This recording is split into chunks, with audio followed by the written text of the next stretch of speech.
наверное, слышали, ЧВК «Вагнер» называется. Война тяжелая. На всякие там чеченские и так далее близко не похоже. Расход боеприпасов у меня. This is believed to be Yevgeny Prigozhin, the boss of a notorious Wagner mercenaries unit, and a close friend of Vladimir Putin. In this unverified video, he is seen telling inmates of a Russian prison they will be freed if they join his battalion to fight in Ukraine and win their freedom, if they survive. Все погибшие тела отвозятся в то место, которое вы указываете в своем завещании. Далее, через полгода, уходите домой,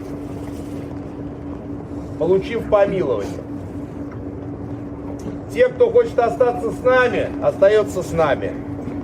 Поэтому вариантов вернуться на зону нет никаких. Те, кто приезжает и в первый день говорит, куда-то я не туда попал, мы делаем отметку «дезертир», и после этого след вытаскиваем. Это Аллах и Бог в деревянном ящике. Я вас живыми забираю. Но не всегда живыми возвращаю. Prigozhin neither confirmed nor denied it was him on the video, but had this to say about recruiting prisoners. Obviously, if I was an inmate, I could only dream of joining this friendly team, to have a chance to not only atone for your homeland, but to fully repay the debt. And finally, those who don't want the mercenaries and inmates to fight, those who only talk and do nothing, those who don't like this topic, send your children to the front line. It's either mercenaries and prisoners, or your children. You decide. The practice of recruiting fighters among inmates is not new. According to a Russian civil organization, Russia Behind Bars, at least 10,000 prisoners have been press-ganged to fight in Ukraine in just over 2 months. What is really needed now in front is not just anyone who can hold an arm, but it is some qualified person who can drive a tank or can use artillery or some other kind of modern weapon systems, because this is how modern wars are waged now.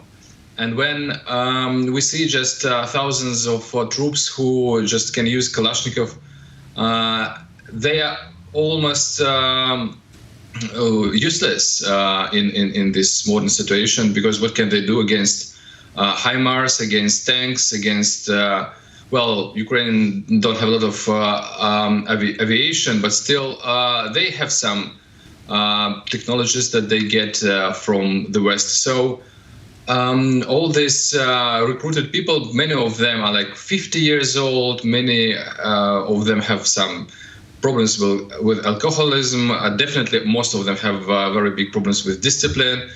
So I don't think that these people can be a game changer. Putin has been cautious, not really wanting to announce a total military mobilization, instead relying on contractors and mercenaries. However, Ukraine's recent pushback and Russia's humiliating defeat demands more troops, hence the latest recruitment among prisoners. But who are these people who go to the front line, knowing they might never come back? Think murderers, rapists, even cannibals. These people have nothing to lose, but there's a lot to gain: money, freedom, and doing anything they want. Just 2 weeks ago, Putin posthumously decorated a former inmate for valor. He was serving 25 years for murder. Today, these inmates appeal to their fellow prisoners to join them. Здорово, братья. Всем привет, пламя. У нас все хорошо. Нормально идем. Наши продвигаются жестко и бескомпромиссно. Всем рекомендую. Я не пожалел, что сюда рванул. Всем, блядь. Держитесь, пацаны. Всех вас ждем. Не просто в гости, а воевать.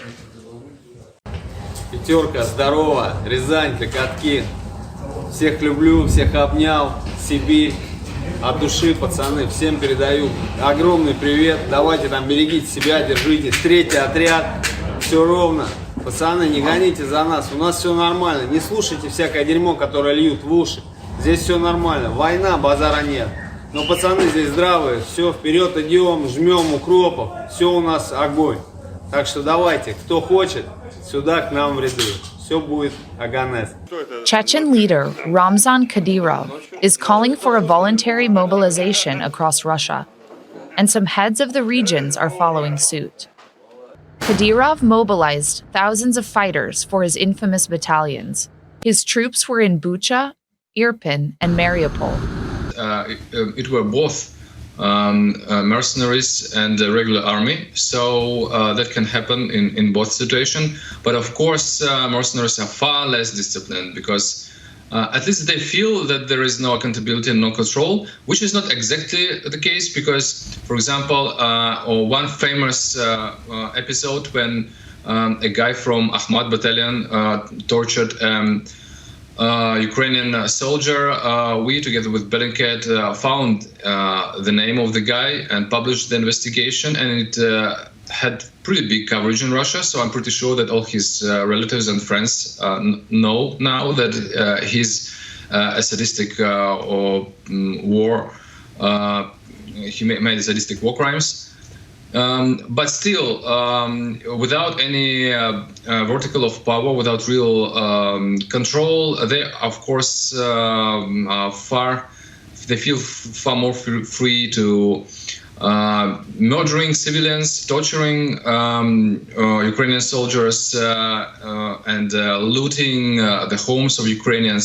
So usually, far more often we see it from this kind of mercenary groups. The Wagner battalion boss warned his fighters not to murder and rape. But as discoveries in villages recaptured by Ukraine allegedly show, the reality on the ground paints a different picture.